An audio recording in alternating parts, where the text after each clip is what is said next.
Today we're going to be looking at how to round to the nearest dollar. As you can see here, we have a couple of examples that we're going to work through together, so let's get started. The key thing to remember whenever you're rounding to the nearest dollar is that you're essentially just rounding to the nearest ones place. So jumping into our first dollar amount, we're going to round $43.35 to the nearest dollar.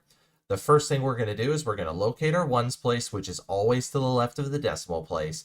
And then we're going to look to the digit that's immediately to the right, which in this case is our tens place. And the value of the digit that's in our tens place is going to tell us whether or not we're rounding up or down. If that digit lies between 5 and 9, then we're going to be rounding up. And if that digit lies between 4 and 0, then we're going to be rounding down. So in this case, we can see that our 3 lies between 4 and 0. So we're going to be rounding down. So the 3 is going to remain a 3 in 43. So when we round $43.35 to the nearest dollar, we get $43. Now let's move on to $8.49. So we're going to locate our ones place, and then we're going to look to the digit that's immediately to the right. And we can see here that we have a 4, and 4 lies between 4 and 0. So we're going to round down, so our 8 is going to remain the same. So when we round $8.49 to the nearest dollar, we get $8. Now moving on to $137.51. When we round that number to the nearest dollar, well, we're going to locate the ones place, and then we're going to look to the digit that's immediately to the right.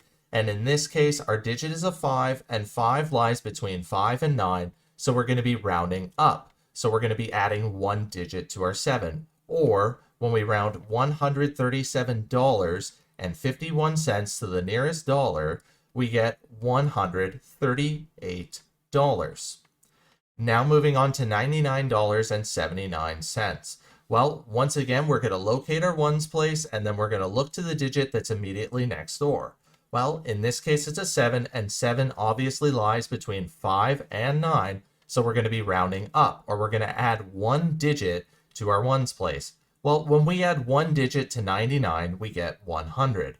So when we round $99.79 to the nearest dollar, we get $100. So hopefully by now you understand how to round to the nearest dollar. Help make math less complicated by smashing those like and subscribe buttons. As always, enjoy today's math journey.